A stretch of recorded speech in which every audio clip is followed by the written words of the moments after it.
Pada pembahasan-pembahasan sebelumnya, kita pernah membahas materi tentang garam dan kita sudah mengetahui bahwa garam bersifat larut dalam air membentuk ion-ionnya. Sekarang, mari kita perhatikan ilustrasi berikut ini. Misalnya, kita membuat larutan garam dengan mencampurkan garam NaCl dalam air. Dalam hal ini, garam NaCl berperan sebagai zat terlarut dan air sebagai pelarut. Nah, jika kita memasukkan garam NaCl ke dalam air, mula-mula garam akan larut membentuk ion Na+ dan Cl-. Larutan yang terbentuk pada kondisi ini kita sebut sebagai larutan tidak jenuh, yakni larutan yang masih dapat melarutkan zat terlarutnya. Namun jika kita terus menambahkan garam ke dalam air, maka garam NaCl menjadi tidak larut lagi yang bisa kita amati dari terbentuknya endapan garam. Nah, pada kondisi ini, garam NaCl membentuk kesetimbangan reaksi ion, di mana reaksinya adalah NaCl, reaksi kesetimbangan menghasilkan ion Na+ dan Cl-. Nah, campuran yang terbentuk pada kondisi ini disebut dengan larutan lewat jenuh, yakni suatu larutan dengan zat terlarut yang melebihi jumlah maksimum kelarutannya pada suhu tertentu. Berikutnya yang perlu teman-teman pahami adalah kelarutan garam dalam air berbeda-beda. Ada garam yang mudah larut dan ada juga garam yang sukar larut. Nah, garam NaCl merupakan salah satu contoh garam yang mudah larut dalam air. Sedangkan garam BaSO4 adalah contoh garam yang sukar larut. Artinya, apabila dilarutkan dalam air dengan volume sama, jumlah NaCl yang dapat larut lebih banyak dibandingkan dengan BaSO4. Sehingga penambahan sedikit saja BaSO4 sudah akan menghasilkan endapan garam. Nah, jumlah maksimal zat terlarut yang dapat larut dalam sejumlah tertentu pelarut disebut dengan kelarutan atau solubility dan kita lambangkan dengan S. Kelarutan ini, khususnya untuk zat yang sukar larut, dinyatakan dalam satuan mol per liter, sama dengan satuan molaritas. Jadi, dapat kita simpulkan bahwa kelarutan sama dengan molaritas. Sebagai contoh, misalnya kelarutan garam BaSO4 adalah 1 dikali 10 pangkat minus 5 mol per liter. Nah, ini artinya jumlah maksimum BaSO4 yang dapat larut dalam 1 liter larutan adalah sebanyak 1 dikali 10 pangkat minus 5 mol. Kemudian dalam larutan jenuh, BaSO4 akan mengalami kesetimbangan reaksi ion sebagai berikut.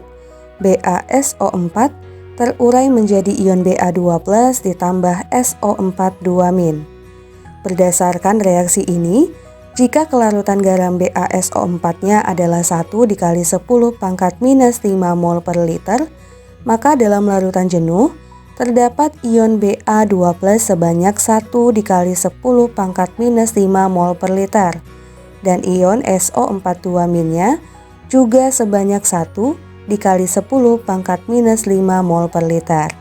Nah, hal ini kita peroleh dengan melihat perbandingan koefisien garam dengan ion-ionnya. Bisa kita lihat ya, bahwa koefisien garam, ion Ba2+ dan ion SO4 2-nya sama-sama 1. Contoh lainnya, kelarutan garam BaF2 adalah 1,7 dikali 10 pangkat minus 6 mol per liter. Nah, artinya jumlah maksimum garam BaF2 yang dapat larut dalam 1 liter larutan adalah sebanyak 1,7 dikali 10 pangkat minus 6 mol. Kemudian dalam larutan jenuh, BaF2 akan mengalami kesetimbangan reaksi ion sebagai berikut. BaF2, reaksi kesetimbangan menjadi ion Ba2+ ditambah 2 ion F-. Berdasarkan reaksi ini, jika kelarutan garam BaF2-nya adalah 1,7 dikali 10 pangkat minus 6 mol per liter, Maka dalam larutan jenuh terdapat ion Ba2+ sebanyak 1,7 dikali 10 pangkat minus 6 mol per liter, dan karena koefisien ion F-nya adalah 2, maka jumlah ion F-nya adalah sebanyak 2 dikali 1,7 dikali 10 pangkat minus 6 mol per liter, sama dengan 3,4 dikali 10 pangkat minus 6 mol per liter.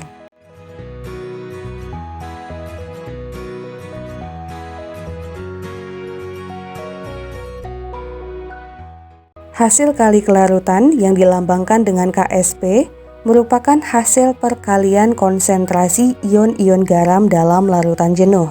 Sebagai contoh, garam BaSO4 pada kondisi lewat jenuh membentuk reaksi kesetimbangan BaSO4 menjadi Ba2+ ditambah SO4 2-. Dari persamaan reaksi ini, terlihat jelas bahwa ion-ion garamnya adalah ion Ba2+ dan ion SO4 2- dengan koefisien masing-masing 1. Maka nilai KSP-nya sama dengan konsentrasi ion Ba2+ pangkat 1 dikali konsentrasi ion SO4 2- pangkat 1. Contoh lainnya, garam BaF2 pada kondisi lewat jenuh membentuk reaksi kesetimbangan BaF2 menjadi Ba2+ ditambah 2F-. Maka nilai KSP-nya sama dengan konsentrasi ion Ba2+ pangkat 1 dikali konsentrasi ion F- pangkat 2, karena koefisien ion F-nya adalah 2. Nah, yang perlu teman-teman perhatikan adalah besarnya harga KSP dari suatu zat adalah tetap pada suhu tertentu. Jika terjadi perubahan suhu, maka harga KSP-nya pun akan mengalami perubahan. Nah, berikut ini adalah tabel yang menunjukkan nilai beberapa tetapan hasil kali kelarutan atau KSP garam-garam yang sukar larut.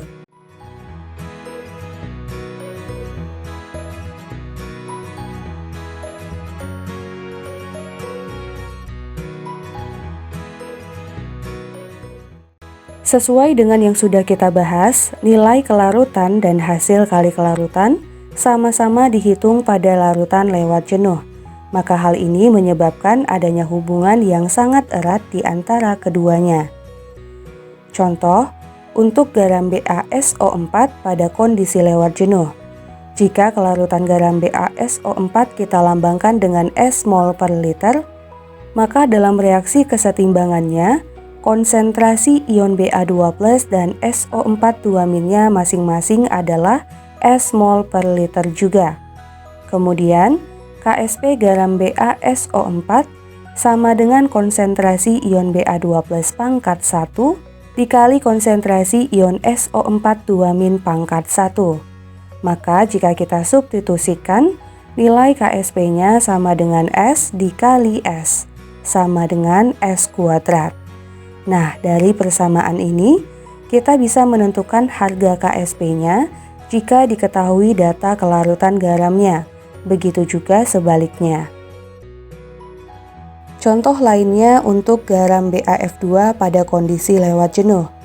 Jika kelarutan garam BaF2 kita lambangkan dengan S mol per liter, maka dalam reaksi kesetimbangannya, konsentrasi ion Ba2+-nya adalah S mol per liter, dan untuk ion F-nya karena koefisiennya adalah 2, maka konsentrasinya adalah 2S mol per liter.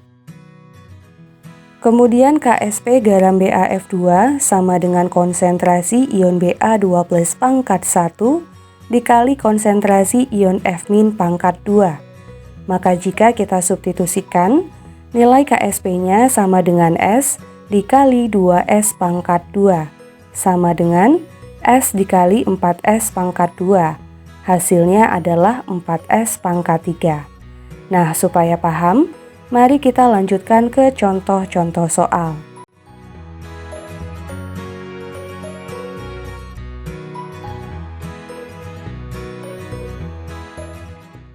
Soal yang pertama, tuliskan persamaan kesetimbangan ion dan hasil kali kelarutan untuk garam-garam berikut ini. Nah, langsung saja, Yang pertama AgCl membentuk reaksi kesetimbangan AgCl menjadi ion Ag+ ditambah Cl-. Koefisien ion Ag+ dan Cl- adalah 1, maka nilai Ksp-nya sama dengan konsentrasi ion Ag+ pangkat 1 dikali konsentrasi ion Cl- pangkat 1. Kemudian yang B, Ag2CO3 membentuk reaksi kesetimbangan Ag2CO3 menjadi 2Ag+ ditambah CO3 2-. Koefisien ion Ag+ nya adalah 2 dan koefisien ion CO3 2-nya adalah 1. Maka Ksp sama dengan konsentrasi ion Ag+ pangkat 2 dikali konsentrasi ion CO3 2- pangkat 1. Selanjutnya yang C, Pb3ASO42 membentuk reaksi kesetimbangan menjadi 3 ion Pb2+ ditambah 2 ion ASO43-. Terlihat ya, bahwa koefisien ion Pb2+-nya adalah 3 dan koefisien ASO43-nya adalah 2. Maka nilai Ksp-nya sama dengan konsentrasi ion Pb2+ pangkat 3 dikali konsentrasi ion ASO43- pangkat 2.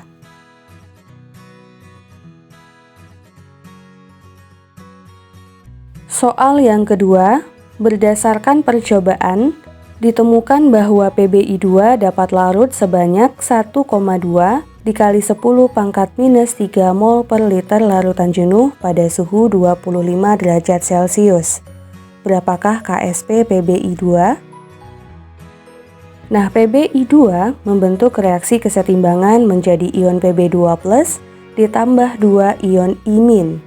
Di soal disebutkan bahwa kelarutan Pbi2 atau S-nya adalah 1,2 dikali 10 pangkat minus 3 mol per liter. Maka konsentrasi ion Pb2+ dan iminnya dapat kita tentukan dengan melihat perbandingan koefisiennya dengan Pbi2. Untuk ion Pb2+, koefisiennya sama dengan Pbi2 yaitu 1, maka konsentrasinya adalah 1,2 dikali 10 pangkat minus 3 mol per liter.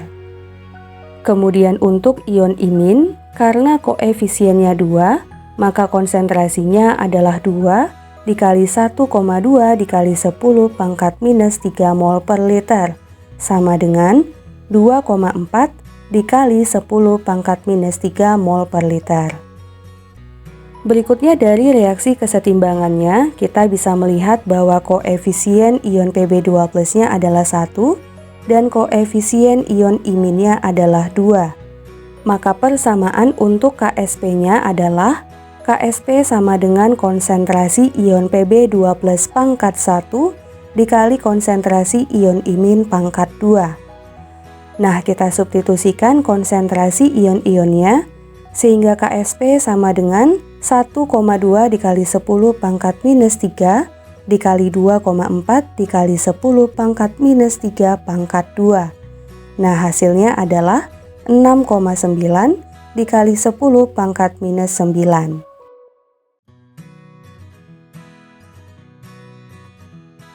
Soal yang ketiga, harga Ksp CaF2 adalah 3,2 dikali 10 pangkat minus 11. Berapakah kelarutan CaF2 dalam air? Nah, CaF2 membentuk reaksi kesetimbangan menjadi ion Ca2+ ditambah 2 ion F-. Jika kelarutan CaF2 adalah S mol per liter, maka konsentrasi ion Ca2+-nya juga S mol per liter, karena koefisiennya juga 1. Dan untuk konsentrasi ion F-nya, karena koefisiennya 2, maka nilainya adalah 2S mol per liter. Kemudian kita tuliskan persamaan Ksp-nya. Ksp sama dengan konsentrasi ion Ca2+ pangkat 1 dikali konsentrasi ion F- pangkat 2. Di soal disebutkan bahwa Ksp-nya adalah 3,2 dikali 10 pangkat minus 11. Konsentrasi ion Ca2+-nya tadi adalah S mol per liter dan konsentrasi ion F-nya adalah 2S mol per liter. maka 3,2 kali 10 pangkat minus 11 sama dengan 4S pangkat 3. Kita kali silang, maka S pangkat 3 sama dengan 3,2 dikali 10 pangkat minus 11 dibagi 4. Nah, untuk mempermudah perhitungan, 3,2 dikali 10 pangkat minus 11-nya kita ubah menjadi 32 dikali 10 pangkat minus 12. Nah, 32 dibagi 4 sama dengan 8, maka S pangkat 3 sama dengan 8 dikali 10 pangkat minus 12. Sehingga S-nya sama dengan akar pangkat 3 dari 8 dikali 10 pangkat minus 12. Hasilnya adalah 2 dikali 10 pangkat minus 4 mol per liter.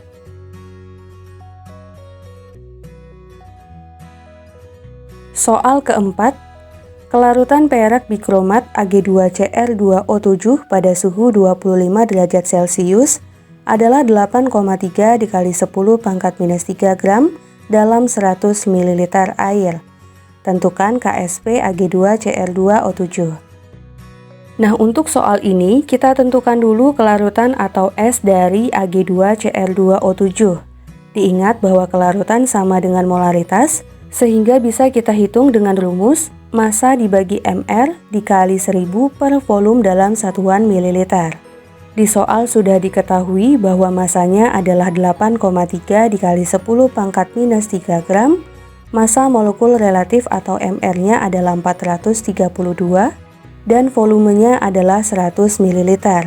Maka kelarutannya sama dengan 8,3 dikali 10 pangkat minus 3 gram dibagi 432 gram per mol dikali 1000 per 100. Hasilnya adalah 0,192 dikali 10 pangkat minus 3 mol per liter, sama dengan 1,92 dikali 10 pangkat minus 4 mol per liter.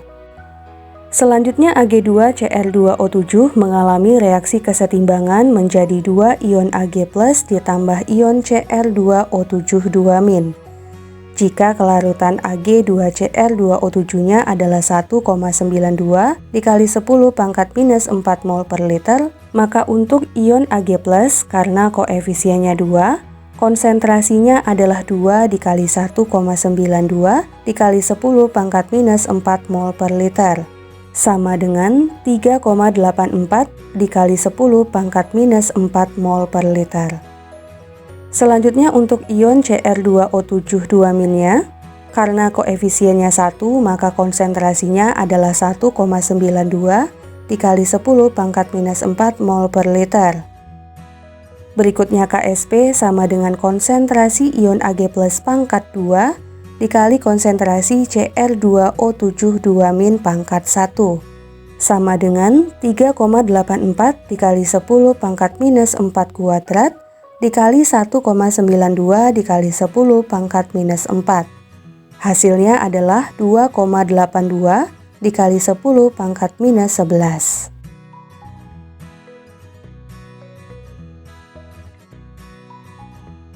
Soal yang kelima, bila KSP CaCO3 sama dengan 9 dikali 10 pangkat minus 8 mol per liter, maka berapa massa CaCO3 yang terlarut dalam 250 ml air jika diketahui massa molekul relatifnya adalah 100 gram per mol?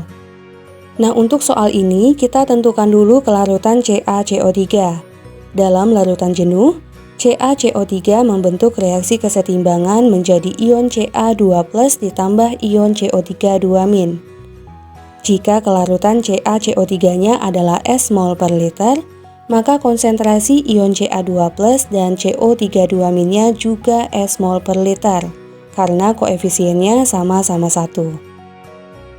Kemudian KSP-nya sama dengan konsentrasi ion Ca2+ pangkat 1 dikali konsentrasi ion CO3 2- pangkat 1. Nah, di soal sudah diketahui bahwa KSP-nya adalah 9 dikali 10 pangkat minus 8 mol per liter, dan kita substitusikan konsentrasi ion-ionnya, sehingga 9 dikali 10 pangkat minus 8 mol per liter sama dengan S dikali S, sama dengan S kuadrat, maka S sama dengan akar 9 dikali 10 pangkat minus 8, Hasilnya adalah 3 dikali 10 pangkat minus 4 mol per liter.